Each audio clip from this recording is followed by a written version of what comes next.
Comece a gerar resultados.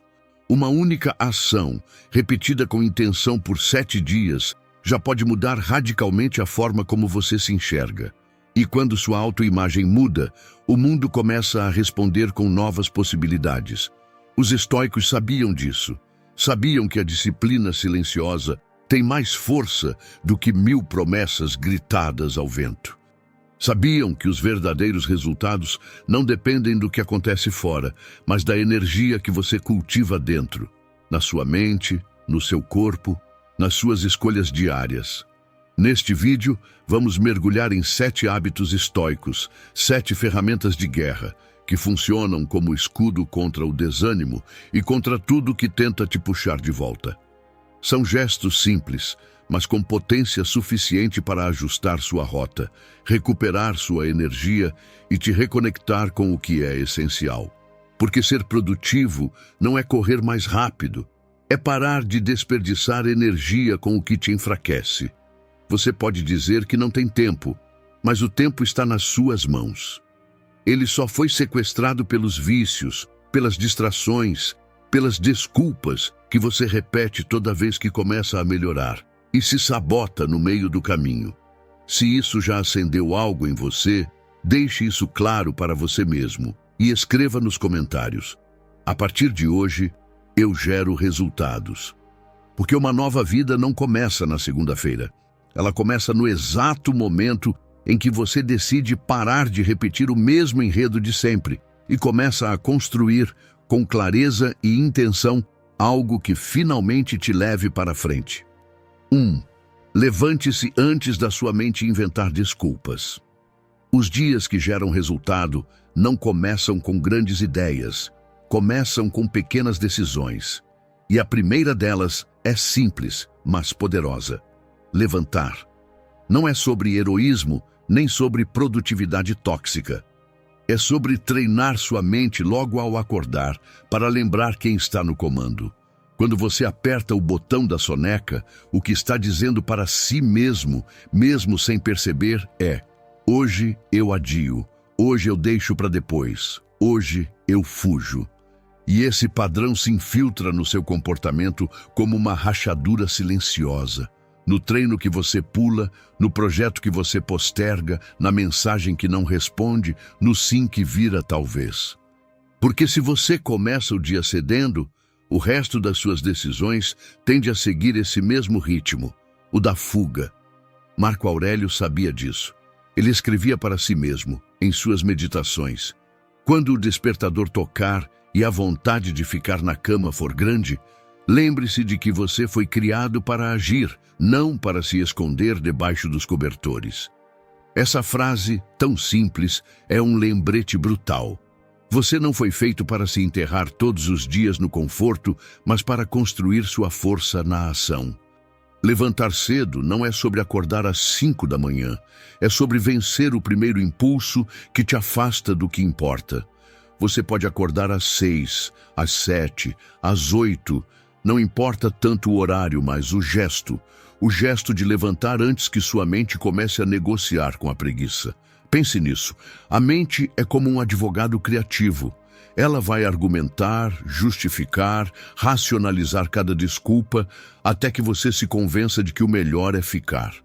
Mas a verdade é que nesse momento você não precisa de argumentos, precisa de ação. Levantar é como apertar o botão interno da disciplina, é como dizer para o seu corpo: agora é a hora. Mesmo sem vontade, mesmo com sono, porque é no primeiro gesto do dia que você treina o músculo da decisão. E quem começa com intenção, constrói consistência. Imagine um atleta, um guerreiro, um líder. Eles não esperam estar motivados para agir, eles se movem, e a motivação vem depois. Você também pode ser esse tipo de pessoa, alguém que constrói sua confiança, não com promessas, mas com atitudes. Então, amanhã, quando o alarme tocar, levante. Não pense demais, não dê espaço para a dúvida. Levante com a firmeza de quem sabe que o mundo lá fora só responde a quem já começou a se mover por dentro. E se essa consciência já começou a vibrar em você, escreva aqui nos comentários: hoje eu escolho começar com força. Porque a forma como você desperta determina a forma como você caminha, e quem acorda com firmeza termina o dia com direção. 2. Movimento é a linguagem da sua força interior. Antes de qualquer conquista externa, existe um corpo que se move. Ficar parado não é descanso, na verdade é desistência disfarçada. Seu corpo foi feito para andar, expandir, levantar, empurrar, vencer resistências físicas, não para viver dobrado diante de uma tela, esperando motivação cair do céu. Mover-se é mais do que uma questão de saúde. É uma escolha consciente de não aceitar a estagnação. É dizer com o corpo: eu ainda estou aqui, e eu não vou desistir de mim. Muita gente acha que os estoicos eram só pensadores silenciosos, mas a verdade é que eram homens de ação física e mental. Marco Aurélio, por exemplo, não era só imperador de Roma, ele era também um general. Praticava luta livre, boxe e até caçava. Sêneca enfrentava banhos gelados, desafiando o próprio corpo ao desconforto. E Sócrates, o grande pensador, caminhava quilômetros em silêncio, treinando não apenas a mente, mas também a resistência. Eles sabiam que o corpo é o instrumento da alma, e se o instrumento está fraco, desafinado ou imóvel, nenhum plano mental vai ganhar força. Há uma história poderosa sobre o ex-presidente americano Theodore Roosevelt. Quando criança, ele era asmático, frágil e sem força. Seu pai olhou nos seus olhos e disse: "Você tem uma mente brilhante, Theodore, mas precisa fortalecer seu corpo." E aquele menino, com apenas 12 anos, respondeu: "Ok, eu vou fazer meu corpo forte." Esse foi o início da chamada vida extenuante e da transformação de um garoto doente num dos presidentes mais vigorosos da história. Sêneca também escrevia: "Tratamos o corpo rigorosamente, para que ele não seja desobediente à mente. Porque sem corpo firme, a mente cede mais fácil. Sem movimento, tudo trava. A energia, a disciplina, até a clareza. Você não precisa virar um atleta, mas precisa se mover, porque a inércia física gera estagnação emocional. E quem vence a preguiça no corpo, começa a vencer a si mesmo. O exercício é um campo de treino da constância. Quando você escolhe se mexer mesmo sem vontade, está desenvolvendo o músculo mais importante da sua vida, a disciplina. Pessoas disciplinadas fisicamente tendem a ser mais focadas, mais produtivas e mais resilientes, porque aprendem a resistir à tentação da zona de conforto. Se você vence a preguiça no treino, você vence a preguiça na vida. Então faça um compromisso com seu próprio impulso de crescimento. Por 7 dias, mova-se, todos os dias. Pode ser uma caminhada, um alongamento, uma dança, uma série de respirações conscientes entre suas tarefas. O importante não é o esforço, é o compromisso. É a mensagem que você envia para si mesmo ao se mover. Eu não sou espectador da minha vida, eu sou participante ativo. Porque o corpo parado acostuma a mente à inércia, mas o corpo em movimento reacende a energia vital. Você não precisa treinar como um atleta, nem seguir uma rotina perfeita. O que transforma sua identidade é a repetição, é a presença, é a constância. Esses 7 dias não são sobre performance, são sobre presença. É você reaprendendo a cuidar da sua base, não por vaidade, mas por integridade. Cada vez que você se movimenta, está dizendo para si mesmo: eu não aceito viver apagado, eu me levanto, eu avanço. E é esse gesto, repetido em silêncio, que transforma seu corpo de um corpo fraco para um corpo desperto. Um corpo que sustenta, que aguenta, que protege sua clareza mental diante dos choques da vida. Porque quando você se move com disciplina, sua mente começa a confiar em você. E é aí que a transformação acontece. O cansaço vira energia, a apatia vira direção. Movimente-se por 7 dias. Mesmo que o mundo esteja parado, mesmo que a vontade falhe, mesmo que ninguém veja, o seu corpo está sempre ouvindo e ele responde com mais foco, mais força, mais vitalidade. Se essa decisão já começou a vibrar dentro de você, escreva nos comentários. Eu escolho ser forte, mente e corpo. Entenda, quando o corpo responde com firmeza, a mente aprende a confiar e os resultados começam a surgir de onde antes só havia cansaço. 3. Aprenda a expressar suas emoções com clareza. Existe um lugar onde a sua confusão se transforma em clareza, onde pensamentos soltos ganham forma, onde sentimentos mal compreendidos começam a se alinhar. Esse lugar é o papel. Escrever não é um luxo, é um ato de higiene mental. É como tomar banho por dentro. Você limpa o excesso, reorganiza o caos e dá sentido ao que parecia apenas ruído emocional.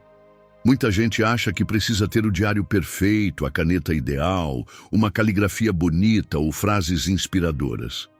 Mas o diário estoico não é feito para ser mostrado, é feito para ser sentido. Na verdade, não importa o caderno, importa o gesto. Importa parar por 5 minutos e colocar para fora o que estava te travando por dentro. Marco Aurélio fazia isso todos os dias. Escrevia para si mesmo, não para impressionar os outros, nem para construir um legado, mas para treinar sua mente. O livro Meditações era seu diário particular. Uma conversa sincera com seus próprios pensamentos, e nele ele dizia: você tem poder sobre sua mente, não sobre os eventos. Entenda isso e terá força. E essa força nasce quando você para de pensar apenas com a cabeça e começa a escrever com a alma. Escrever é mais do que registrar ideias, é organizar o caos. A ciência comprova isso. Quando você escreve sobre o que sente, ativa o córtex pré-frontal, a área do cérebro responsável pela tomada de decisões, pelo foco e pela regulação emocional. Um estudo mostrou que colocar emoções no papel reduz a intensidade do estresse e aumenta a sensação de clareza e controle sobre a própria vida. É como se, ao escrever, você limpasse um espelho embaçado e finalmente pudesse se ver com nitidez. Pense nos seus pensamentos como folhas soltas ao vento. Se você não organiza, eles se perdem. Se não dá nome, viram ruído. Mas quando você escreve, recolhe essas folhas e transforma em páginas. Páginas que contam a sua evolução, que guardam sua lucidez e que marcam o rastro do seu crescimento. James Clear, autor do livro Hábitos Atômicos, anota diariamente o que leu, o que aprendeu, até quantas flexões fez. Não como vaidade, mas como lembrança de quem ele está se tornando. Porque quem escreve com intenção fortalece a própria identidade. Você começa a ver padrões, erros que se repetem, sentimentos que voltam e começa a ter mais domínio sobre si. Você não precisa escrever páginas. Pode começar com uma linha, pode registrar uma ideia que te tocou, um erro que não quer repetir, um medo que deseja superar, ou apenas o que aprendeu com o seu dia. O importante é que essa frase seja sua, sincera e escrita com presença. Esse momento com o papel é um espelho da alma. É ali que você deixa de fugir de si mesmo.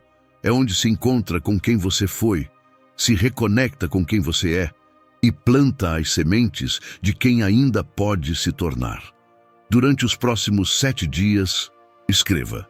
Uma linha por dia, um pensamento por manhã, uma reflexão por noite. Porque escrever é plantar consciência e toda mudança duradoura nasce da autoconsciência. Se essa semente já começou a brotar aí dentro, escreva nos comentários. Hoje eu escolho escrever minha evolução. E comece agora com poucas palavras, mas com toda a sua presença. Porque quando você escreve o que sente, Você para de se perder por dentro e começa, de fato, a se transformar.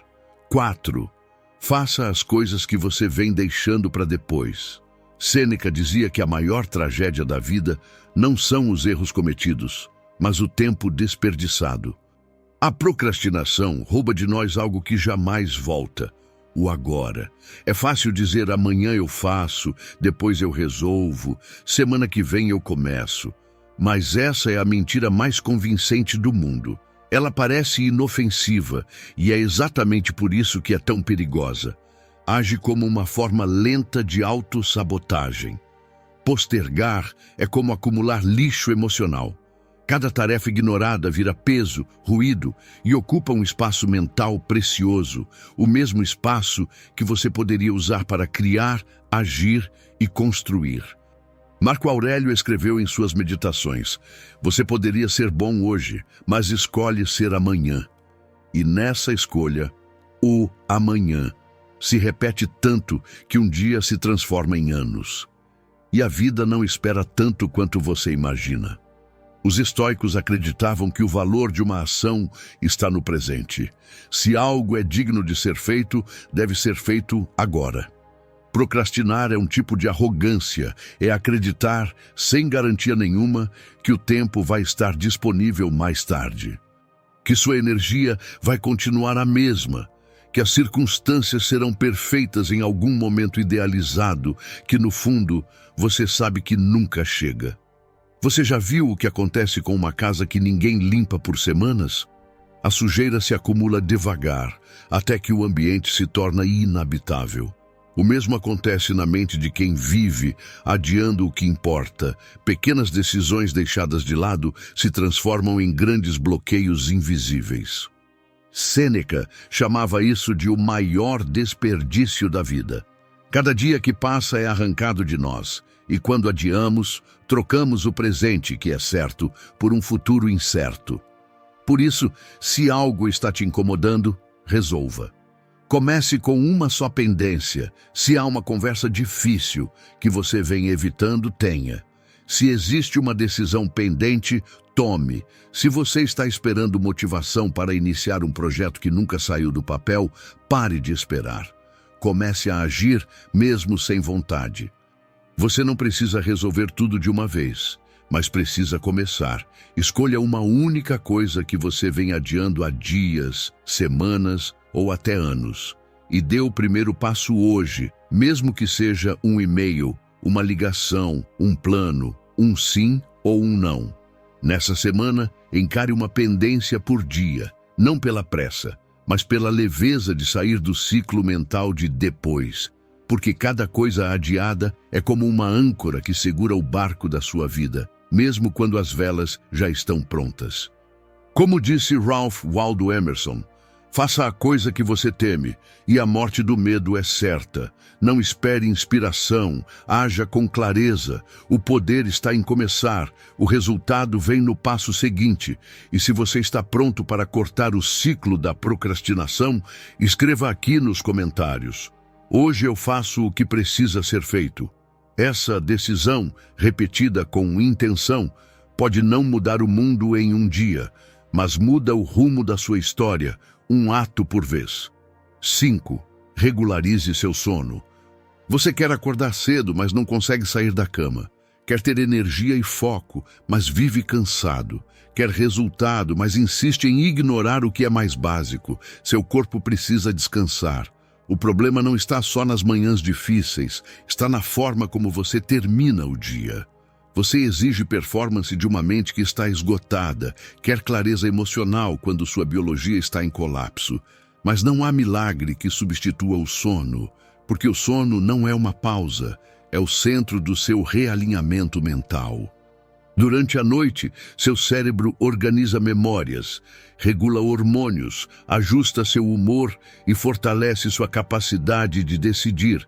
É como um centro de comando, fazendo manutenção enquanto você repousa. Mas quando você negligencia esse processo, é como deixar de carregar a bateria e depois culpar o celular por desligar.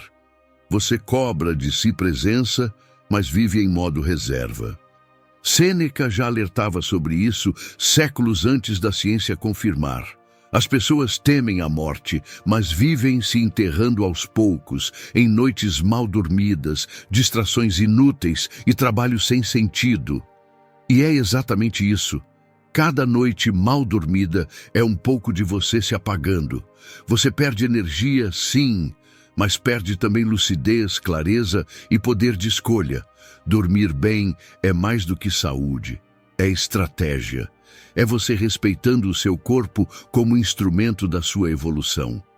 Sêneca recomendava caminhadas silenciosas ao entardecer, contemplações profundas e o hábito de ensinar a mente a se acalmar, porque ele sabia que nenhuma alma inquieta encontra paz, nem dormindo, nem vivendo. Marco Aurélio fazia o mesmo.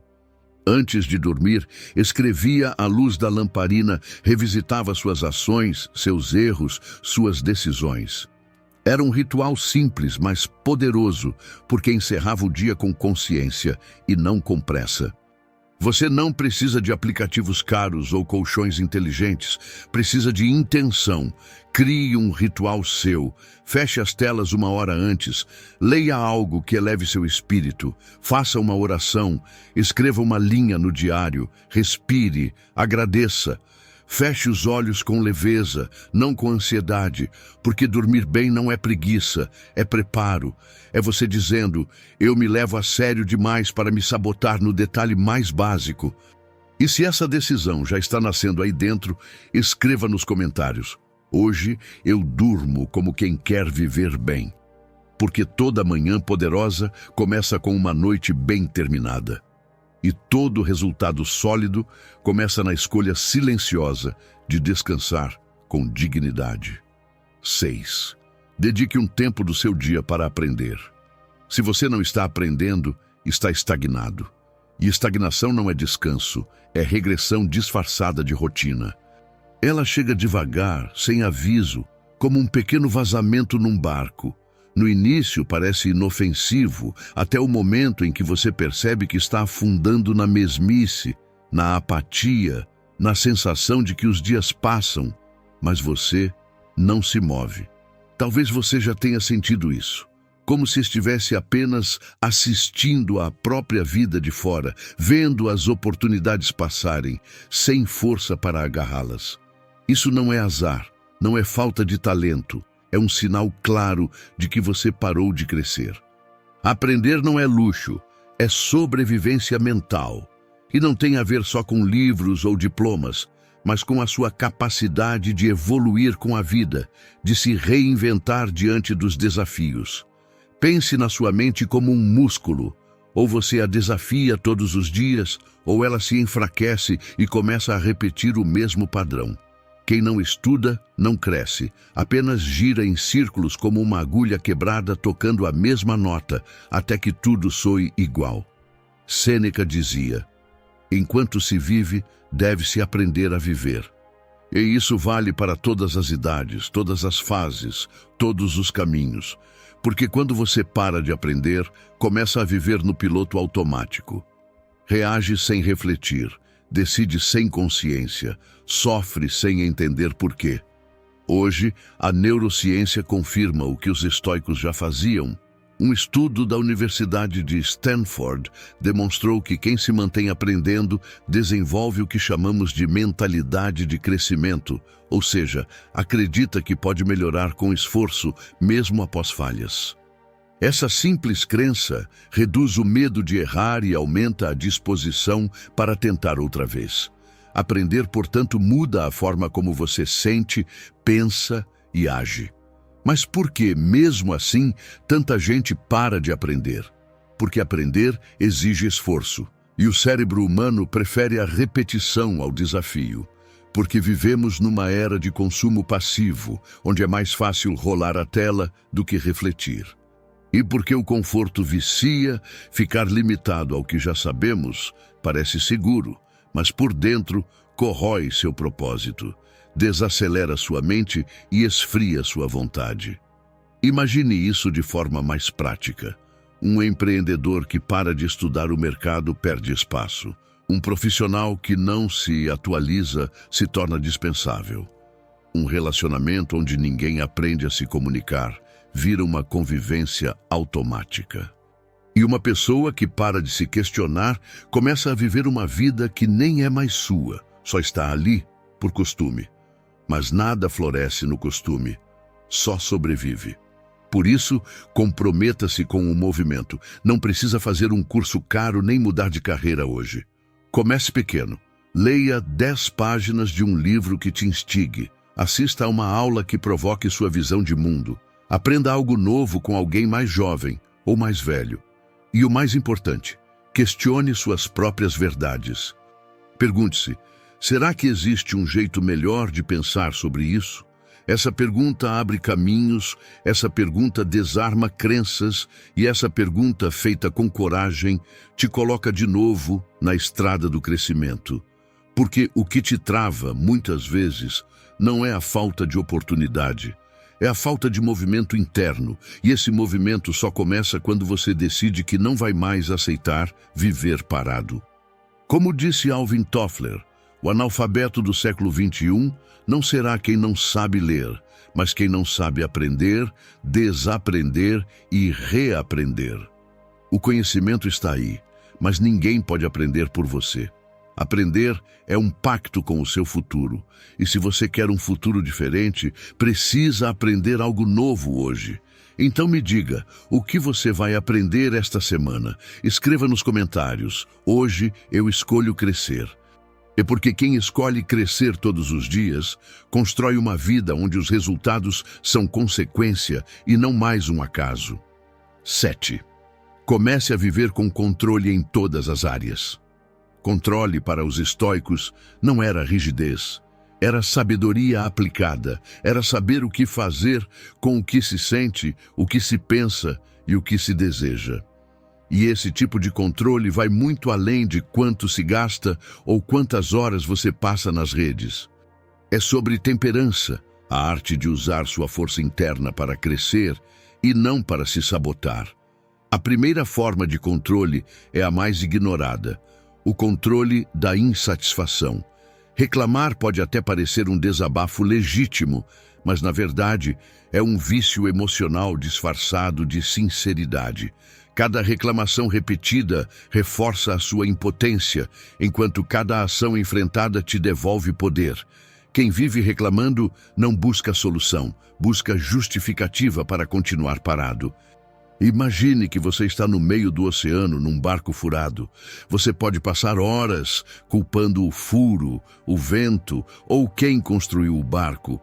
Ou pode pegar um balde e começar a tirar a água, mesmo sem garantia de que vai chegar em terra firme.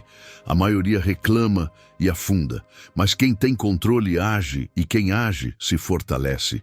A segunda forma de controle é invisível, mas devastadora: o controle das expectativas. Você diz, não esperava por isso, como se o mundo tivesse obrigação de ser previsível. Marco Aurélio escreveu, tudo o que acontece era esperado por quem compreendeu a natureza da vida. Ou seja, se você espera estabilidade o tempo todo, está criando uma armadilha emocional. Você esperava que o outro fosse mais gentil, que o dia fosse leve, que o plano funcionasse de primeira. E quando a realidade não cumpre o roteiro que você criou, você se frustra. Mas a realidade nunca foi feita para satisfazer desejos, ela existe para ser enfrentada com lucidez. Quem tem controle espera o melhor, mas se prepara com coragem para o pior.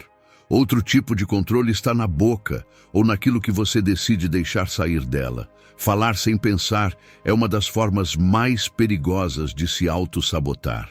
Epicteto dizia, não são os acontecimentos que nos perturbam, mas sim os julgamentos que fazemos sobre eles. Desabafar pode aliviar, mas também pode envenenar. Nem todo pensamento merece virar palavra. E o que dizer do controle dos impulsos? Aquela vontade súbita de largar tudo, a resposta atravessada no calor da raiva, a pressa em provar que está certo. O impulso é o sabotador dos seus resultados. Temperança é respirar antes de reagir. É entender que controle não é fraqueza emocional, mas força estratégica. Existe ainda o controle mais silencioso de todos, o da narrativa interna. Você pode dizer, eu sou assim mesmo, ou estou aprendendo a ser diferente. Essa escolha muda tudo, porque o que você repete para si vira identidade, e uma identidade repetida é um destino moldado, mesmo que inconscientemente. Mas atenção, viver com controle não é viver engessado, não é reprimir emoção, fingir que nada te atinge ou evitar prazer. É saber escolher com consciência, é ceder quando quiser, não porque não consegue resistir. É entender que nem tudo está sob seu comando, mas sua resposta sempre está, e isso muda tudo. Nos próximos 7 dias, pratique esse tipo de controle. Escolha o silêncio onde antes viria o grito, a ação onde viria a reclamação, a pausa onde surgiria o impulso. Essa é a verdadeira temperança, a força suave que direciona o caos. E se essa força já começou a vibrar dentro de você, escreva nos comentários. Hoje eu escolho viver com controle. Porque não é o mundo lá fora que determina seus resultados. É o que você faz com o mundo dentro de você. E você pode a qualquer momento começar a gerar resultados. Traga essa certeza para dentro da sua vida. Se perdoe pelo que não soube fazer antes. Entenda que seus erros não te definem. Eles foram o chão que te preparou para este novo caminho. Talvez durante esse vídeo você tenha pensado, eu sei que preciso disso, mas será que vou conseguir colocar em prática? Essa é a pergunta que separa quem apenas deseja de quem realmente muda. Porque saber o que fazer não transforma sua vida. O que transforma sua vida é fazer o que precisa ser feito, mesmo quando você ainda não se sente capaz. Você é mais forte do que imagina. Os estoicos tinham consciência disso. Nosso maior poder é nossa capacidade de mudar nossa mente. Você pode mudar seus julgamentos, sua postura, suas escolhas. Marco Aurélio, mesmo governando o maior império do mundo na sua época, se dedicava a fortalecer seu caráter com a filosofia estoica. Sêneca, mesmo sendo um dos homens mais ricos, praticava o desconforto voluntário como treino para a liberdade interior. E Epicteto, mesmo sem posses, ensinava que o poder real está em viver com propósito e não por impulso. Esses hábitos estoicos não são regras para parecer produtivo. São práticas que devolvem a direção, restauram sua força e reacendem o sentido da sua caminhada. Você não precisa mudar sua vida inteira em uma semana, mas precisa ter clareza sobre qual vida está disposto a construir e qual já chegou a hora de deixar para trás. Porque é aí que os resultados começam a aparecer. Quando você acredita na sua capacidade de lidar com a vida e age com consciência. Então, escolha um hábito para começar ainda hoje. Cada ação plantada agora te trará resultados e muitas vezes maior do que você possa imaginar agora.